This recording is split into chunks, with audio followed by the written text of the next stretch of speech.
Usapang Kalye covers a wide range of topics including politics, current events, news, cars, food, hidden gems in the metro, the latest trends and fashion, showbiz gossip, and much more. It is your one-stop talk show that discusses anything under the sun. Catch us live every Saturday from 2 p.m. to 3 p.m. on DWBL 1242. Tara na't makinig. Broadcasting live sa Paragon Tower sa Mandaluyong City, narito na ang Usapang Kalye kasama sina Edison Gotan at Cliff Dalus. Luzon, Visayas at Mindanao at mga kakalye sa buong mundo, muli kaming rumoronda upang makipagbalitaan, kwentuhan at talakayan. Ako po ang inyong likod, Edison Gotan. It's a Saturday once again, mga kakalye. At syempre, kasama natin ngayon ang isa sa aking mga kasamahan, matagal ng kaibigan. Ayan. Syempre, ano yan, bago ko siguro ipakilala si Cyrus, nabanggit ko. Ayan. Yeah, si Cyrus Ofina po ang aking makakasama today at siya rin po ang aking co-host sa aking tech show na Tech and Ed. Yan, mapapanood niyo yan sa YouTube. Tech and Ed PH. Ayan. Yun. Welcome to the show, Cyrus. Yun, magandang hapon sa inyo mga kakalye. Edison, salamat sa pag-imbita sa akin dito. Sa Welcome yung, back. Yes. show. It has been a year. A year. Yes. At ngayon, nandito ka na ulit, And hopefully, makasama mo na kami every day. Hindi naman every day. At least every week, every Saturday. Yes, every Saturday. So, yan, abangan niyo po yan mga kakalye kung next week, ako pa rin ba yung nandito or iba? Hindi. Magro-rotation tayo para at least marami tayong makasama, iba't iba yung ating mapag-usapan, di ba? Tama. Siyempre, ito po ang Usapang Kalye. Napapanood niyo po at napapakinggan ang Usapang Kalye every Saturday, 2 o'clock to 3 o'clock. Dito lamang yan sa DWBL. Mapapanood niyo po tayo ng live sa DWBL 1242 Radio Facebook page. Ayan. So, simulan na natin ang kwentuhan at talakayan ngayong hapon. Ang una nating pag-uusapan ay ito lamang kakatapos na Olympic sa... Hindi pa naman tapos. Hindi pa siya tapos. Bukas pa. Monday. Huling week ngayon. So, huling week. Tomorrow ang last day, 11. Yes. Magtatapos pa lang ang Olympic sa Paris, France. Pero syempre, alam naman natin na ang Pilipinas ay nakakuha na ng 2 ginto.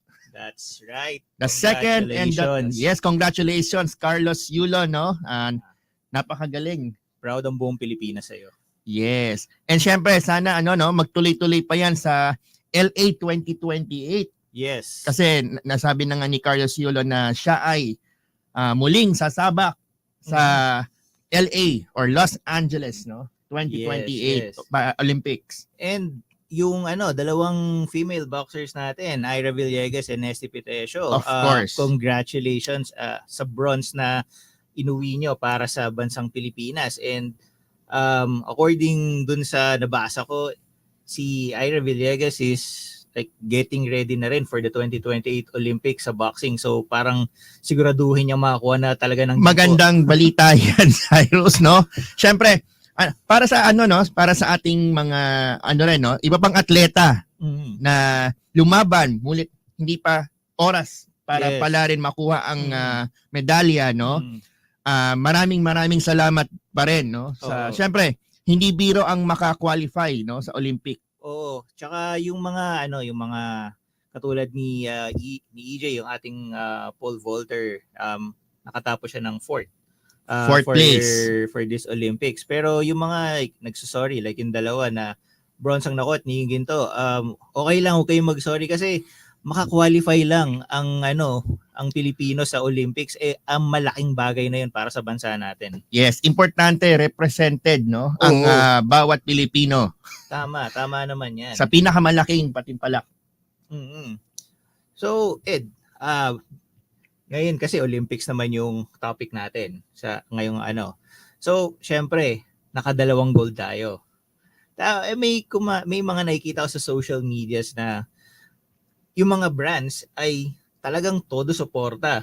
ang daming ginagawang congratulatory post sa social media, Facebook, Instagram, madaming brands from sa bangko, sa food industry. At syempre, hindi rin mawawala dyan yung isang brand na talagang sumusuporta sa mga atleta since day one. So may mga nababasa ako halo-halo ng mga comments, parang sinasabi nila bakit kung kailan nanalo dun lang susuportahan, or may iba na parang kailangan may napatunayan muna bago suportahan yung atleta. So ano yung take mo sa ganung Siguro, no, alam naman natin na hindi lahat ng sports ay sikat dito sa Pilipinas, di ba? For example, yung pole vaulting, Okay. di ba? Hindi naman siya common na nakikita sa TV, Mhm. hindi rin siya napapansin madalas, no? Oo. Nakikita lang natin siya kasi, nabalita natin nanalo si EJ. Which is actually a good thing, no? At least nagkakaroon ng awareness, no? Okay.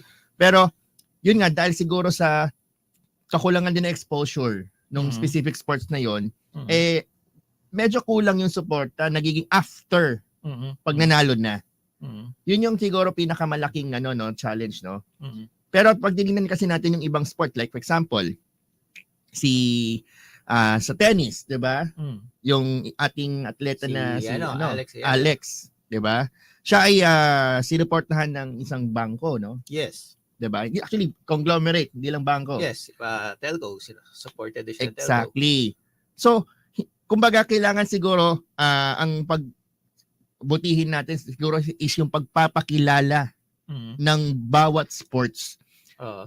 para naman magkaroon ng awareness, Yes. and magkaroon din ng kasi yan syempre kung ako ay isang brand, no, Okay. or kumpanya, gugustuhin ko mag-invest din Mhm. doon sa mga makikilala ko, makikita yung brand ko.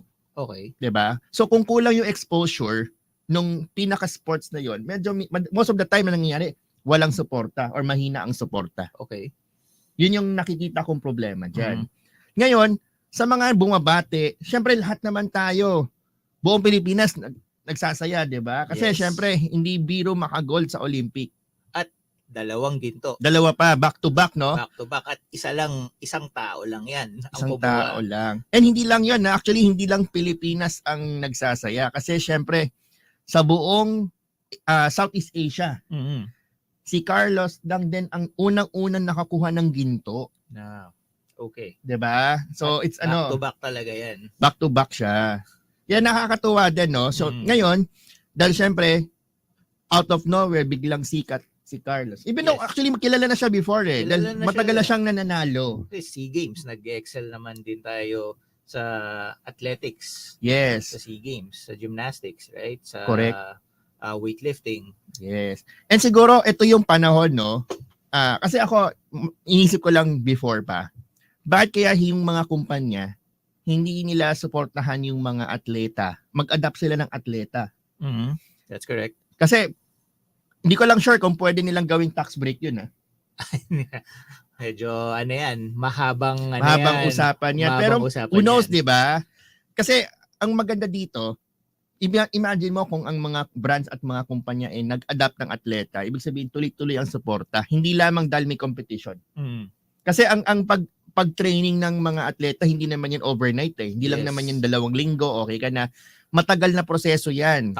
Taon ang binibilang. Syempre, kailangan mong perfectin yung art mo, di ba? Tama. And hindi lang yon. Kailangan mo ring i-kondisyon yung katawan mo, ang utak mo, lahat. Kailangan 100% tutok. Syempre. Kaya nga, di ba, kadalasan kapag yung mga atleta natin talagang wala nang ibang trabaho yan, kundi mag-practice araw-araw. Yun. Talagang yun na yung Yun ang kanilang sakripisyo. yun ang bread and butter nila, yung pagiging atleta nila eh. Yes. Pero syempre, ang nangyayari din dyan, no, hindi naman lahat ng atleta mapalad or Oo naman. mayaman para sustentuhan ng kanilang mga ginagawa. Tama. So, yun nga, tama din yung sinabi mo na siguro yung ibang mga kumpanya dyan na siguro mag-start na silang mag-support. Kahit sabihin mong nagsisimula pa lang. I mean, tignan na nila kung sino yung Potential. May Pero, potential sa actually, ganitong sports or ganyang sports. Hindi lang may potential dapat. Ang suggestion ko diyan is dapat mag-build talaga ng training ground para sa mga grassroots. Kasi diyan nagsisimula naman lahat eh. 'Di ba? Which is ginagawa na rin ng isang brand, which is yung energy drink. Correct ka diyan. Ang maganda dito, kailangan kasi pag sinimulan natin, tuloy-tuloy. Tuloy-tuloy yan. Hindi yung ngayong taon lang tapos Oo. next year wala or Oo. biglang babawasan ang budget, Oo. 'di ba? Kasi tuloy-tuloy yan. Kailangan walang tigil. Tama. Saka pag sinimulan pagkabata, talagang 'di ba sa ibang bansa nga, minsan mga wala pang 10 years old, nagte-training na. Yeah, sa China. Sin bata pa lang nagti-training na talaga. Exactly. Actually, ang nangyayari kasi diyan, syempre kapag ang isang bata medyo tutok sa sports, no? Mm. Ano yan eh, most of the time may konting sacrifice sa kanyang pag-aaral. Yun lang talaga. Pero nasa Time pag-balance management. nasa time balance management, talaga. pag-balance ng engaging sa sports and sa studies, 'di ba? Yes. So it's a lot of kailangan mo talaga ng matinding disiplina para sa ganyan. Yes. At isa rin sa gusto ko i-point out, no? Minsan yung mga bata na galing sa malalayong lugar sa Pilipinas, minsan yun pa yung may mga potential. Ay, alam mo tama ka diyan eh. Tama ka diyan, yung mga nasa probinsya, yung mga naglalaro sa palarong pangbansa. Minsan nga hindi pa nga eh. Sila yung may mga talagang malalaki ang potential pero hindi yung iba talaga hindi siya napapansin eh. Yes. Kasi syempre, minsan sa ibang lugar, no, lalo na sa malalayo, no, walang facility Wala. to train, walang gamit, Mhm. 'di ba? So hopefully yung ating mga LGU, no, maglagay din ng pondo, no, para ma-develop naman yung ibang sports, hindi lang puro basketball. Yes. Kasi ang dami na nating basketball court. Dami. Parang Basketball bawat kanto court. yata meron. Actually basketball court may nakapatong na rin na linya doon for volleyball. Yes, actually multi-use naman eh. Pero kasi Okay. merong mga sports na hindi mo lang pwede basta ilagay sa basketball court eh. Tama. 'Di ba? Kunyari, swimming. Hindi mo naman pwede. Hindi mo pwede ilagay sa basketball court 'yon. Kailangan mo talaga ng dedicated Separate. facility, 'di ba? So imagine mo kung yung mga bata, no, may talagang trainer habang bata pa lang sinasanay na mag-swimming. Imagine mo yung potential ng 5 taon o 10 taon na training. Tama. Simula pagkabata. Kaya by the time na mga nasa 20 na sila, 17, 18, 19, 20, imagine mo yung nila, galing na. Okay. Bigyan mo pa ng exposure, Tama. 'di ba? Tama. Magkakaroon pa ng idea yan paano nangyayari sa international. Kasi yun dapat yung standard natin eh. Pang Tama. international, hindi lang tayo dapat nakatutok sa SEA Games. Mm. We should aim higher. Aim higher. And siguro yung take ko naman dun sa siguro yung sa mga nag-congratulate naman din. Tingin ko kailangan nyo lang talagang yun, sinabi mo nga kanina, kailangan from the start talagang suportahan na talaga. Kung makita sila ng potential dun sa isang sa isang bata or sa isang tao, regardless kung anong sports, kung basketball man yan, gymnastics man yan, swimming, fencing, or kahit anong sports yan. Siguro, yun nga, support nila sa una pa lang para hindi sila na napupuna na pagka may napatunayan parang bigla na lang sila sumusulpot. Tama Diba? naman, no? Tsaka siguro pwede rin siguro gawing localize para at least yung kasi ang nangyari madalas, 'di ba? Siyempre tayo nasa Manila tayo, no? Nakikita natin medyo more yung mga most of the time yung mga nasala na. Oh, salang-sala. 'Di ba? Kasi syempre yung mga napapansin ko na, 'di ba, yung mga player ng mga school dito sa Manila, ini-import din naman 'yan sa mga probinsya. Yes. 'Di ba? Nag-i-scout yung mga coach, no, para mag-import ng player. Mm-mm. Syempre o-offerin niya ng mga eskwelahan ng mga free scholarship, 'di ba? Board and lodging plus may Yes. allowance pa. Allowance pa. Usually ganun na nangyayari. Pero galing pa rin siyang probinsya. Oh, tama. Pero what if manggaling mismo sa probinsya yung training doon na mismo? Well, doon naman talaga nagsisimula din. So, doon naman sila nagsisimula. Kung kunyari, taga taga like Cebu yung bata. I mean, kung ang sports niya ay sabihin nating volleyball, Mhm. doon naman siya nagsimula kaya nga siya nakukuha dito sa Manila, kaya siya nasa scout ng mga coaches ng mga top universities, 'di ba? So basically doon pa lang doon na sila, doon na yung grassroots nila kung saan sila galing. Tama ka naman dyan, no? Pero siguro, ano pa ba yung pwedeng gawin ng LGU? Kasi tingin ko, the biggest burden dapat is nasa LGU. Kasi lagi na lang tayong umaasa sa private. Ang akin dyan, siguro, I regard both LGU tsaka sa private companies, or especially sa private companies, siguro, yung attention nila, siguro, ikalat nila. Kasi, let's be honest, ang attention is nasa number 1 sports ng Pilipinas. Which is basketball. Basketball, and then second is volleyball. Actually, si volleyball medyo pumapantay na rin sa Pumapantay. hype ng basketball, di Tama ba? ka dyan. So for me, iikalat lang nila, i-spread out nila yung hindi lang sila 100% na nakatutok sa isa-dalawang sports. Siguro ikalat nila, especially yung mga budgets nila. 'Di ba? Kasi itong nangyaring sa yung nangyari sa Olympics, may kita mo na nag-excel ang mga Pinoy sa athletics department. Tama Diba? ka dyan, no? Nung Tokyo 2020, Heidelin Diaz, 'di ba? Weightlifting yun. Naka-gold siya. Correct.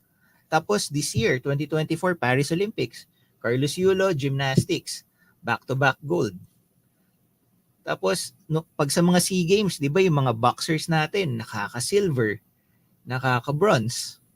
So, doon pa lang makikita na kung saan talaga nag-excel. Na hindi mo kailangan ng height sa ganong sports. Tama ka dyan, no? Kasi syempre, sinasabi na, lagi na pag-uusapan yung height. Kasi syempre, pag basketball, pag maliit ka, may disadvantage ka na kagad. Most of the time, Most of hindi the natin time. sinasabing lagi. Oo. Kasi meron tayong mga player before sa PBA. For example, isa sa mga idol ko, si Johnny Abarientos. Hindi siya ganun kakatangkaran, pero magaling. Lumalaban. Malikot sa loob ng court. Lumalaban, Diba? sa international. Yes. Actually, yung time na yun, no? Just to share lang, no? Nung panahon ng mga 90s to 2000, di ba? Yan yung mga panahon nila patrimonyo. Yes, mga mid-90s. Yes. Actually, yan yung time na talagang tutok ako sa PBA. Hindi, kasi nakakatuwa kasi talagang yung laban before talagang mafe-feel mo talaga. Nandun din yung mga fans, nandun din yung excitement na Nandun. talagang they talaga fight to win. Oo, tama. Medyo ngayon kasi medyo so-so lang. Parang wala lang, hindi lang. Or siguro masyado nang overexpose. I'm not sure kasi siguro hinahanap pa rin ng mga fans ng basketball. I mean PBA, mga Pinoy, yung mga fans ng basketball dito sa Pilipinas.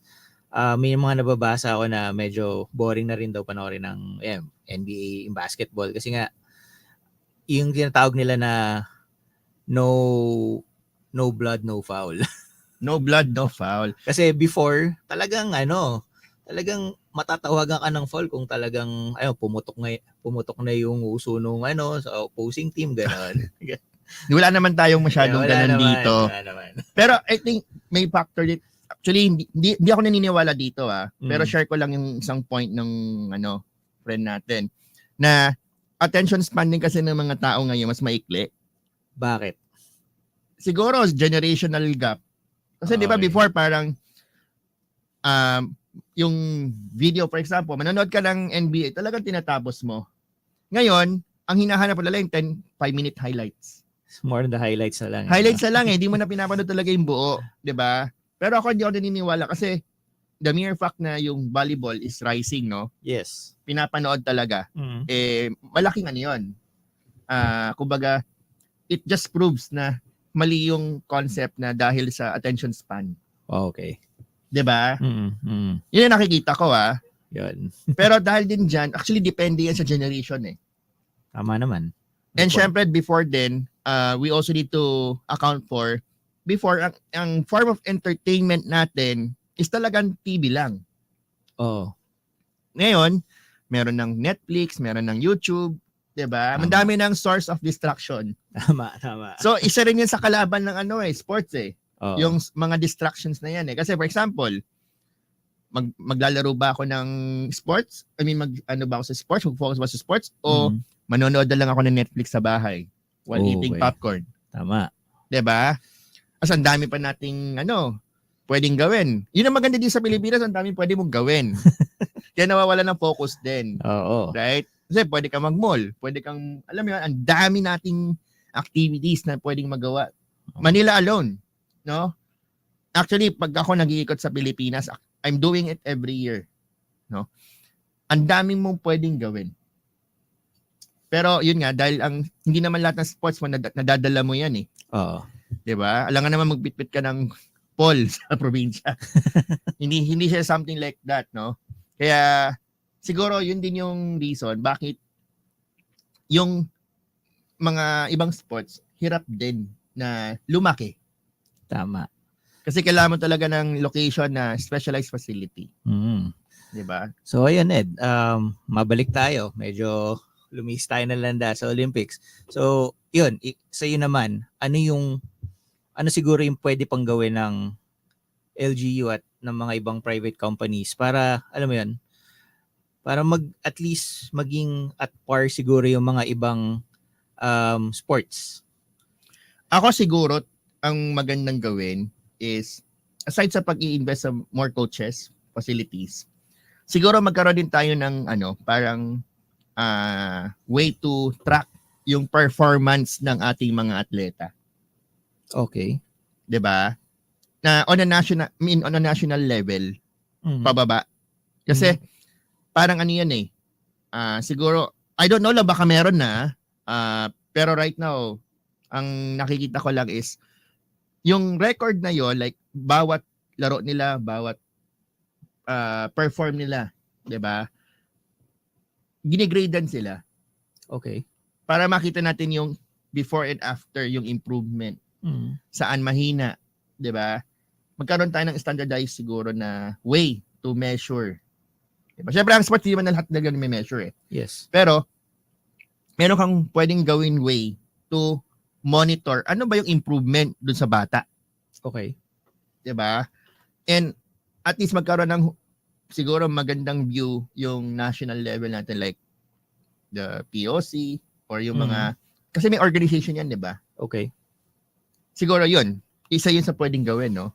And at the same time, sa mga sa mga LGU, pwede rin siguro natin i-promote on the local level. Kasi 'di ba pag for example, fiesta. 'Di ba? Ano bang pina-promote natin? Or pag may mga event like may mga sikat na event dito, Ati-Atian Festival, kung ano-ano pang festival. Mascara Festival, 'di ba? Isama natin sports. As part of the celebration. 'Di ba? Pero alam ko may mga ibang mga ganyang festivals is pagka fiesta sa kanila kasama, may palaro eh. Pero kasi madalas basketball lang eh. Iyon lang talaga. 'Di ba? Ang gusto nating mangyari is talagang para siyang mini palaro. Maraming sports para hindi lang na-highlight yung puro basketball lang. Pero kasi, syempre, kung sa province yan, syempre for them, basketball lang talaga. Kasi basketball, magtayo ka lang ng court. Mag-set up ka lang ng ring dyan sa kalsada. Basketball court na yan eh. Correct. Pero syempre, paano yung, sabihin nating gymnastics? Hindi mo pwede gawin sa kalsada yun, di ba? Saan mo pagtatamblingin yung kahit may potential yan, di ba? So, yes. Understood naman din siguro sa ganon. Pero, for me, yun nga, siguro, hopefully, in the near future, like magkaroon tayo ng isang state-of-the-art sports facility. Yun nga, kung saan na-measure talaga yung capacity ng isang tao. Bakit hindi kaya gamitin natin yung sa Clark? 'Di ba? Total, meron ng athletes village doon. Pwede i-house yung mga atleta. Siguro, we could, bawat LGU, they could send, their chosen kids to train there. 'Di ba? Naka-rotation siguro para mapagbigyan din yung iba.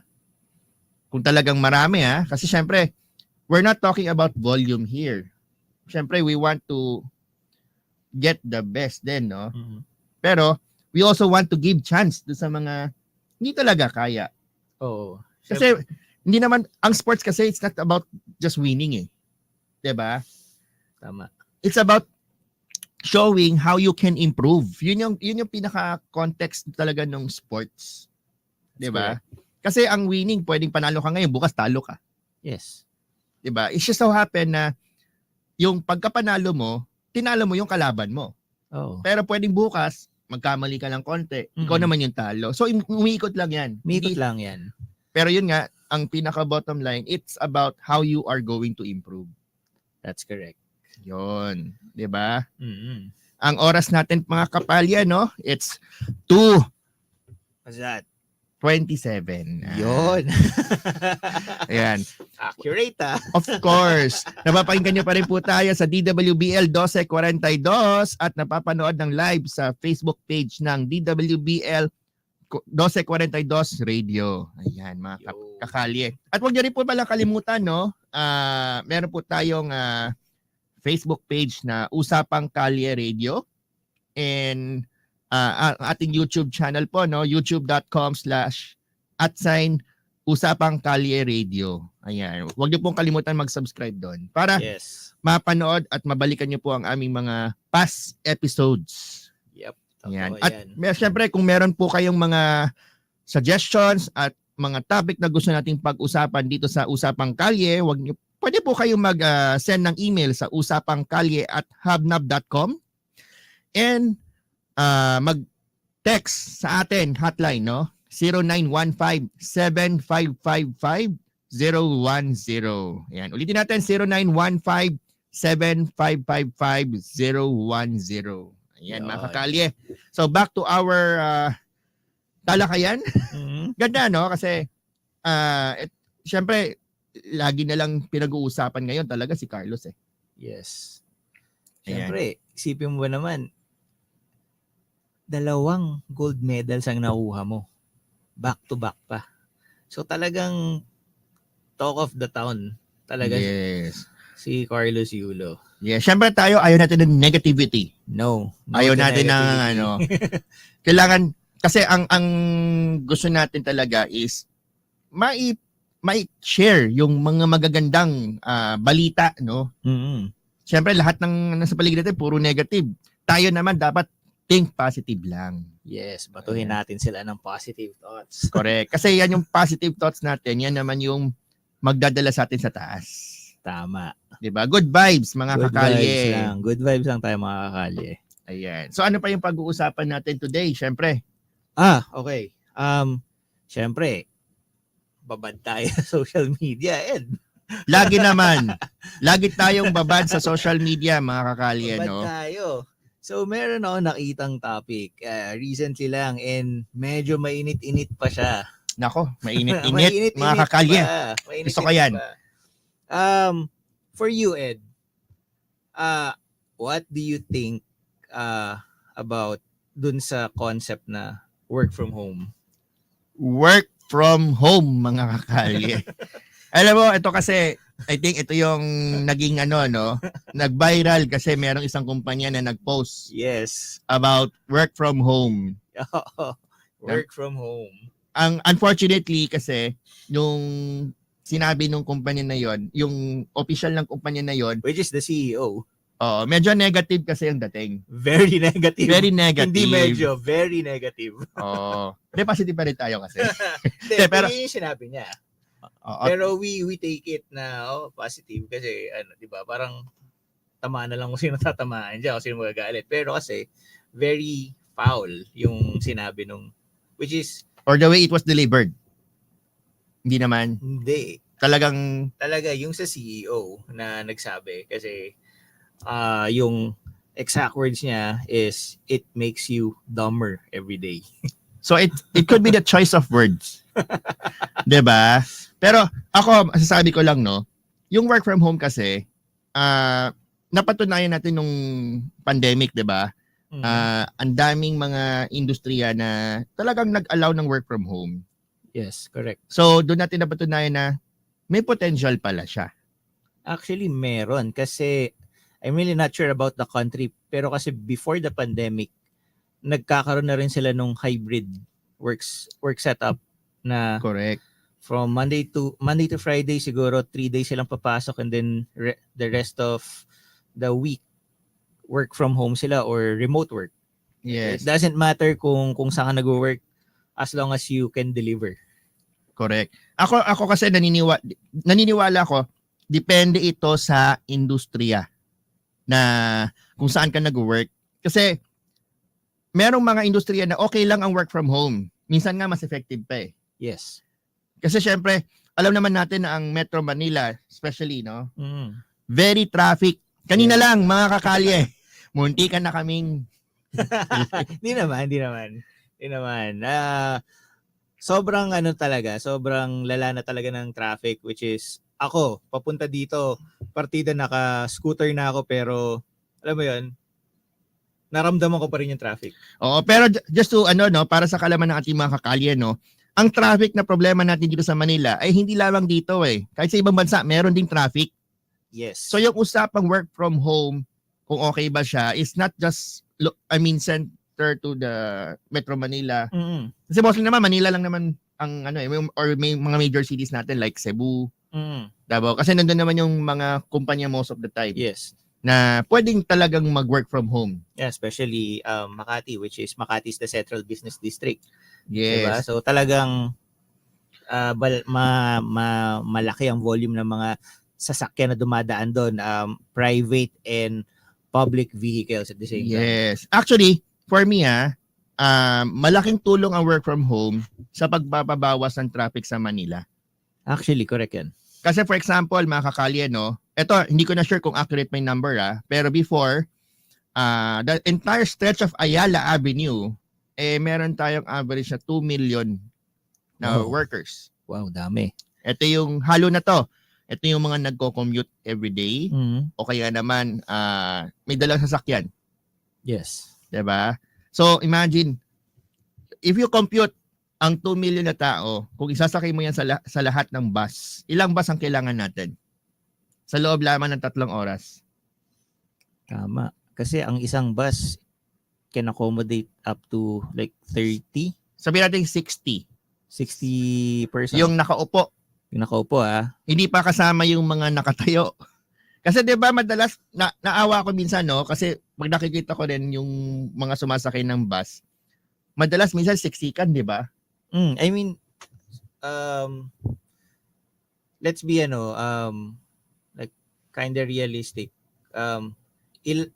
Mga 30 plus ang pwedeng umupo sa bus, 'di ba? Wag Yun yung walang overloading. walang overloading, Kasi walang tayo kasi Correct. lahat nakaupo. Tama, nasa mga 30 plus yung mga 30 ganyan. plus, sabihin natin average. 'Di ba? So, kung dito lang sa Makati is yung mga iba kung magbabas sila at siguro yung 30 na kataong yun ay kung magbabas sila, isipin mo nakasave sila ng space sa dinadaanan nila. Isipin mo 30 heads na may 30, so ibig sabihin 30 cars din yon. Tama, no? Diba? Most of the time kasi talagang tama ka dyan, no? Siyempre yung mga may sasakyan madalas 1:1. 1:1. Pero meron din naman mga nag-join, tawag doon yung nagkasama-sama. Carpooling. Ayan, mga kakalye. Pero syempre hindi naman lahat nagka-carpooling din. Oo. And if you look at it, yung parking space din sa Makati, hindi naman din ganun karami. Hindi din ganun kalaki kasi ang priority ng mga parking spaces dyan ay actually kahit employee ka nga nung company, wala ka pa rin doon kasi naka-reserve yung spots na yon sa mga executives and sa mga expected guests. So ikaw, kahit employee ka doon, wala kang sure na parking slot doon. So kailangan mo talagang mag-park sa iba at magbayad. Tama ka dyan, no? And not to mention, ang problema pa dyan, minsan, syempre, pag nag-work ka, kailangan mong lumabas, may meeting ka sa kabilang building. Mm. Ang good thing naman, no, kasi sa Makati, ako naranasan ko yan. Naglalakad na lang ako minsan eh. Mm. Kasi wala ka rin naman masasakyan eh. Oo, mas mabilis pa nga minsan. Mas mabilis pag- pa maglakad. So lalakad ka na lang. Kung Mm. meeting mo sa kabilang kanto, 'di ba? Within Makati, which is a good thing, no? Kasi malapit lang. Mm. Pero imagine mo kung tatawid ka ng BGC. Another story 'yun. It's another story. 'Di ba? Kasi ang pinaka-choice mo lang para makapasok ng BGC by on a ordinary day, either mag-grab ka, mag-taxi ka, Or- mag-bus ka, Or magsasakyan ka talaga. or magsasakyan ka. Tapos magpasok mo ng BGC, traffic pa. Traffic din. Oo. Pero syempre, kailangan mo i-account. Anong mas convenient? Kasi pag minsan, like ako, hindi ako madalas nakakapag-commute kasi pawisin ako eh. Diba? Kasi Imagine mo, nga. pagdating mo sa kliyente mo sa meeting mo, basang sisiyo ka na. So, ang pangit, diba? Hindi ka na Kaya minsan, presentable. talagang talagang kailangan talaga may sasakyan ka or Tsaka taxi. naintindihan ko rin kung bakit yung iba gusto magsasakyan dahil nga sa bus siksikan talaga. Sipin mo papasok ka pa lang pero parang naipagdigmaan ka na sa mga tao, makasakay lang ng bus para makadating on time lang sa trabaho. So Oo. yung iba kaya nag-opt sila na magsasakyan na lang din kasi kahit abutan sila ng matinding traffic, hindi sila pagod tignan. Kahit tulad nga sinabi mo, paano kung yung taong yan ay may important meeting or important na presentation sa client. Tapos nag-commute, 'di ba? Tapos ganun yung itsura niya, magpe-present siya. Yes. So, for me ang work from home talaga. Siguro kung may isang maganda na naidulot ang nangyaring pandemya sa buong mundo, especially dito sa Pilipinas, ay yun yung nakita nila yung halaga ng working from home na kaya mong tapusin ang isang trabaho nang nasa bahay ka. Pero syempre, hindi naman lahat ng trabaho ay ay pasok yan. Especially mga nagtatrabaho sa Manufacturing. food industry, Oh, tama. Food. restaurants. Hindi mo pwede i-remote ang pagkain. Hindi mo pwedeng i-remote na pwede yan. Yung mga meron hindi kasing- pupunta ng restaurant, so pwede sila mag-order Order. to Grab or Pero kailangan mo pa rin ng food tao panda. na magluluto. Syempre, yun yung mga papasok, Yes. 'di ba? Ano pa? Retail sa mga mall, Tama ka dyan, no? Even though nauuso talaga ngayon yung mga online, di ba? online selling. Pero Malaking tulong yon kasi hindi ka na pupunta ng mall eh. Oo. Pero pupunta pa rin tayo kasi gusto na magpalamig. Syempre, para alam mo, konting tipid din sa kuryente sa bahay. Tama ka dyan. Labas ka, tambay ka lang sa mall, palamig ka lang, siguro 1-2 hours, uwi ka na. Tama ka dyan, no? Then, nangyayari naman talaga yan. Ako, just to go back to the, okay ang work from home, pero depende sa industriya. And, depende rin, siguro pwedeng gawing, I think mas tama yung sinabi mo kanina, yung hybrid. Yes, Mas pabor ako sa hybrid na it could be 3 days na work at home, tapos 2 araw sa office. Yes. Kasi, bawat tao na hindi natin papasukin sa opisina, malaking tipid din yun sa kumpanya. Dahil una, hindi na kailangan ng kumpanya na mas malaking space. Mhm. Hindi na rin problema yung parking. Mhm. Or mababawasan yung problema sa parking. Okay. Diba? Saka syempre, mas less maubos yung pagkain sa office. Hindi. Wow, may free food. Free food pala. Hindi kasi yung ibang kumpanya, mga kali, merong talagang free food. May nakaalat. Meron. Sa amin dati, sa dati kong kumpanya, meron kaming, malaking kuhaan ng drinks. And it's free. Free yon. Wow. Sa pantry, meron ding mga food doon. If nagutom ka, gusto mo lang pika-pika, Pwede. pwede. Free. Free yon. Grabe, parang Google Oo, parang ganun. 'Di ba? So, yun naman kasi pang yun. Before pandemic pa yun. No? Even though ngayon naman meron pa rin. So, dun sa sinabi mo na syempre depende kung anong nature ng job mo. Yung katulad sinabi mo, kumpanya na sana maging open sila sa hybrid work setup, like 2-3 days nasa office ka and then the rest of the week before mag-weekend is remote work ka or work from home. Pero may mga companies na member sila ng tinatawag na PEZA. Ito kasi nire-require talaga nila yung mga kanilang mga employees, no, na pumasok kasi meron silang requirement na X number of people na dapat nasa office at a certain time. At least 70%? At least 70%. Ako siguro, buti nabanggit mo yan, no? Mm. Ano na yan eh? Policy na yan ng government eh.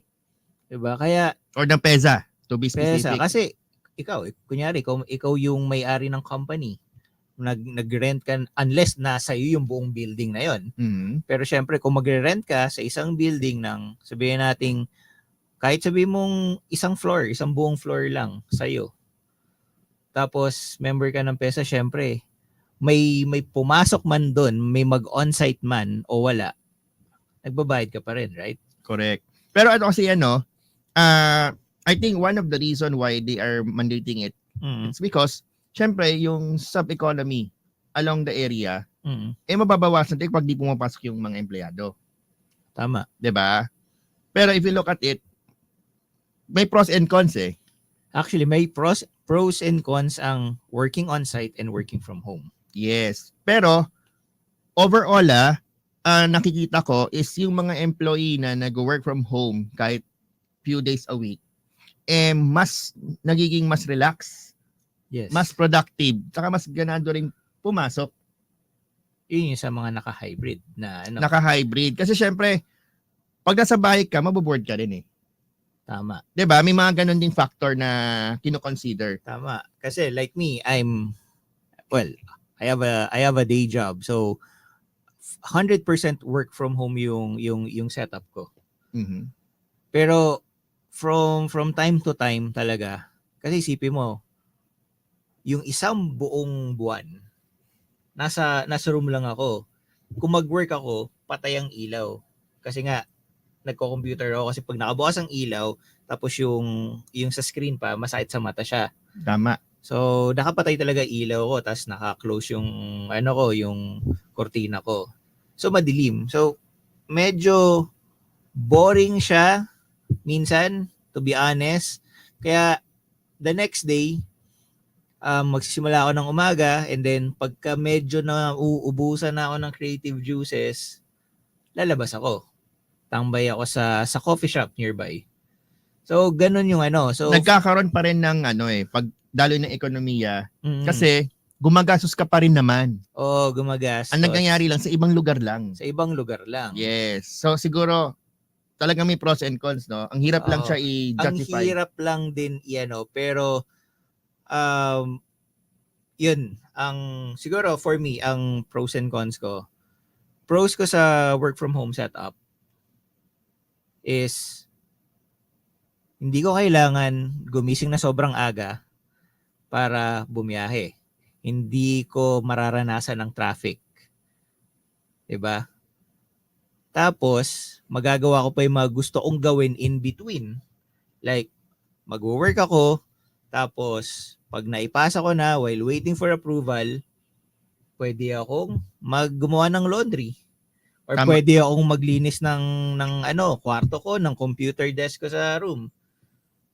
Ang naman dyan, ang disadvantage naman sa akin ng work from home, yun nga, may time talaga na kailangan mong lumabas para makaano ng bagong ambience. Magkaroon ka ng Ng inspiration. ma-refresh yung iyong Ma-refresh yung utak mo. mindset mo. Kasi 'di ba, yung mga nag-o-onsite nga, 'di ba, sawang-sawa na dun sa kanilang cubicle kaya lumalabas, pero syempre hindi rin allow na like parang overbreak ka. 'Di ba? Tama. Para lang kumuha ka lang, ma-refresh lang yung utak mo, tumingin ka lang sa mga puno, may inspire ka na ulit bumalik sa work, 'di ba? So yun yung parang disadvantage ko sa work from home. Advantage ko naman sa on-site working, hindi ka masyado mabore kasi May kausap ka rin eh. nandiyan yung mga office mates mo. Correct. I mean, mapagod ka, magkulitan lang kayo na onte, biruan, usap, small talk, tapos balik ulit sa trabaho. Tama ka dyan. 'Di ba?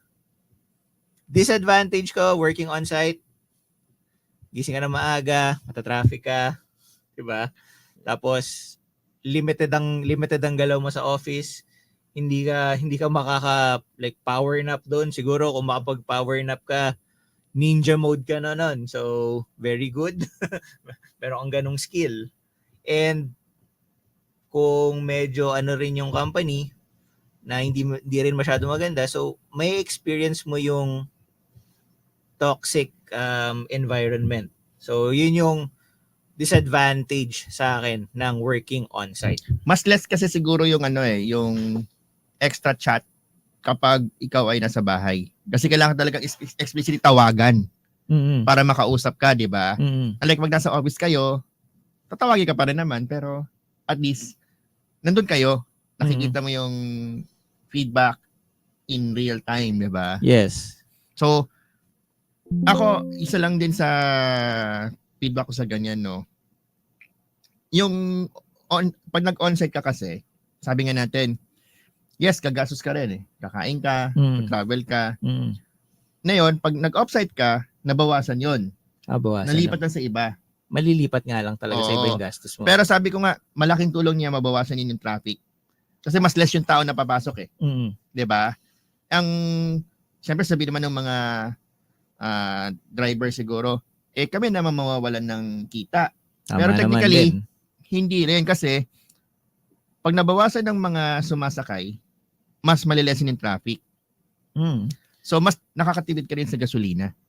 I mean, mababawasan ng traffic sa kalsada, mababawasan din ang foot traffic sa mga tao na Yes.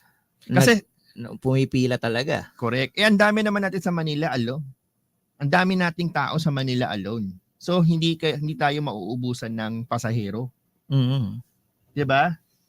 Pero syempre, hindi ka rin maubusan kasi yung mga naka-work from home. Kaya kagaya ko, kung nag-work ako sa Manila, tapos gugustuhin kong pumunta sa ibang lugar para lang maiba yung working ambience ko, magbubook pa rin naman ako ng ng taxi or ride hailing 'Di ba? So umiikot pa rin. So Nalipat lang sa ibang lugar. umiikot pa rin naman yung pera. Tama ka diyan, no? Pero syempre, nandun pa rin yung yun nga, kay PEZA pa rin. So, sana yes, mabago yung rules na pwede nang i-allow ang hybrid. actually, meron namang nag-hybrid din. Kaya nga siya may hybrid kasi nga, Pero minsan kasi nawawalan yung perks ng company. yun lang talaga. Yun kasi yung decision din ng company eh. Do we forgo with the perks and provide a better working environment for the employee or stick with bringing people into the office pero syempre with the perks ng binibigay ng government. Yun naman yung punot dulo niyan. Yeah, pero kung hindi naman traffic talaga dito sa Pilipinas and we really have a good public transportation, mas gugustuhin ko rin mag-on-site work eh. Kasi at least may na-interact akong tao na Tama. Maganda rin sa mental health yun, no? Kung may Diba? nakakusap kang tao. Kasi, di ba, sabi nga natin, kapag ikaw ikululong sa isang kwarto ng matagal, wala kang kausap, nagkakaroon ng, yung emotional problem, yes. mental problem, kung ano-ano. Minsan paglabas mo, parang tuliro ka na, hindi mo na alam ang ginagawa mo. Yes, tama. Kaya nga, di ba nila tinetesting, di ba, sa yung papuntang Mars, nag-testing sila ng mga tao na ano yung magiging epekto kapag long time travel papuntang Mars. Kasi 'di ba taon 'yun eh. Taon ng yun mo. 'Di ba? Kaya nila tinetesting 'yun kasi ganun same concept, no? Same concept. Malaki ang impact sa mental health kapag Lalo na ikaw pag ay mag-isa. walang kausap, nandoon ka lang sa sulok. Yes, totoo naman 'yan. Malaki ang epekto sa isip ng isang tao niyan. So, ayun, it's walang parang final answer sa which is better Work Depende from home pa rin or talaga. on-site Depende pa rin talaga kung saang industry ka. Kung nasa marketing ka naman and nasa sales, for me, pwede na yan. Pwede kang mag-work kahit saan. Actually, mas preferred ko nga ang mga marketing people nasa labas kasi they could think more if they're outside. Yeah, especially sales. Diba? Kailangan yan. Mas gusto mo nga na wala sila sa opisina. Mas gugustuhin ng mga sales people na nasa labas. So, Siyempre with allowance. with allowance, of course. Syempre, with allowance yan. And for sure, itong mga sales and marketing people sa mga iba't ibang company, yung workload nila is kaya nilang gawin yan kahit nasaan sila. Tama. Kasi ang sales naman ngayon, hindi na kailangan minsan ng physical na nasa opisina ka talaga eh. Yes, kasi papasok ka, lalabas ka din naman just to meet with clients. Tama. So, ganun din yung concept, di ba? Tama ka dyan. Karing Cyrus. So, di ba is siguro other companies out there na kung kaya naman mag-work from home din ng mga ibang tao nyo, siguro i-adapt nyo rin yung what do you call this? If kalimutan ko yung word, yung pag may na ipasa sa yung work, output, kailangan output base. Kailangan yun eh kasi feeling ko mas importante ang output eh. 'Di ba? On-site ka nga. Tapos wala ka namang ginagawa. Oh. Mas gugustuhin ko, ako personally mas gugustuhin kong magkaroon ng empleyado na kahit 1 hour lang siya mag-work sa isang araw. Pero ang output niya, pang 8 hours, okay na ako dun. 'Di ba? Kahit wag ka na mag-attendance, okay lang sa akin yun. Yun yung mas importante kasi, 'di ba? Kasi ako mas pabor ako na magbigyan siya ng oras na gawin ang gusto niyang gawin. Be with his or her family or friends or whatever the employee wants to do. Kasi pag mas masaya ang empleyado, mas productive. Mas productive. Mas relax ang environment din. At parang sila pa yung magkukusa na magkaroon ng idea. Sila pa yung magbibigay sa iyo, sila pa yung mag-initiate ng idea kung yung mga employees ay relaxed. Yes. Pero syempre, hindi natin maiwasan may umaabuso, no? Yeah, may umaabuso. Face-to-face naman talaga yan. Face-to-face basis naman talaga yan. Pero generally speaking, ganun, mas okay talaga. Yun. So, to end of this topic, for me, I would prefer the work from home sa nangyayari, like yung sa status ng traffic natin. So, I would prefer work from home talaga. Oh. Ako din naman, same sentiment, no? Work from home is actually, or should I say, hybrid. Hybrid. Hindi 100% work from home. Yeah, remote work. Remote work plus meron ka sigurong 2 at 1 araw per week, no? Mhm. Na nakikita-kita pa rin kayo. Yes. Para naman magkaroon pa rin ng sense of, Parang second family na natin kasi yan eh. 'Di ba? Parang pang pamilya mo pag di mo nakikita, 'di ba? Parang nalulungkot ka rin. Oo. Ayun. So parang ganun din. Yung mga ka-workmate natin, mahalin natin bilang pamilya din. Bilang pamilya rin, mahalin natin. 'Di ba? Ang ganda pag ang pamilya mo, marami kang pamilya. Ibang pamilya 'yon, pero Ingat. ingat tayo. Hindi, mas maganda pa rin talaga yung lumalaki yung iyong pamilya. Yun na lang. Yun. Extended family. Extended family. Rather than marami. Oo, tama. Ayun. Pero since mag-iisang oras na naman, Oo. Grabe, ang bilis ng oras. pwede ba nating i-pause? Hanggang mamaya na lang tayo. Pagin natin si Doctor Strange. Doctor Strange. Hindi, ayan, mga kakalye, no? At kayo pa rin po ay nakikinig sa Usapang Kalye. Dito lamang yan sa DWBL 1242. Ayan, napapanood tayo ng live ngayon, no? At every Saturday, 2 o'clock to 3 o'clock sa Facebook page ng DWBL 1242 Radio. Ayan, huwag niyo pong kalimutan i-follow ang DWBL 1242 Radio Facebook page. And syempre, ang ating Usapang Kalye, YouTube and Facebook page. Yes, don't forget to subscribe para updated kayo sa mga topics na pinag-uusapan namin every Saturday ng 2 p.m. Ayan. At syempre sa mga minsan may nakakamiss sa atin, no? Namimiss tayo. Mapapanood niyo po ang aming mga previous episodes, no, sa ating YouTube channel, no? At Usapang Kalye Radio. Tama. So nandun, naka-chop-chop na rin yung ating mga topics, no? Para hindi na kailangan magpanoorin ng isang oras. Tama. Kasi kung sabi nga natin, yung mga, ngayon, ang attention span is maikli na. sobrang ikli. At dahil dyan, gumawa rin kami ng mga mas maikli na version ng aming mga usapan para mas ma-enjoy niyo siya. Oo, walang Diba? problema. Kung, Kasi mapapanood din naman lahat yan. oo, kung hindi nyo man kami naabutan ng live, pwede nyo namang pwede nyo namang panoorin after na. Yes. At syempre, i-share natin sa ating mga kapamilya, ka-work, kahit saan, sa buong mundo. Ayan. Muli po, ako po si Edison Gotan at Ako naman po si Cyrus Sofina. ito po ang Usapang Kalye sa DWBL 1242. Maraming salamat po sa pakikinig at see you next week. See you next week mga kalye. Inyong napakinggan ang programang Usapang Kalye nila Edison Gotan at Cliff Deluz.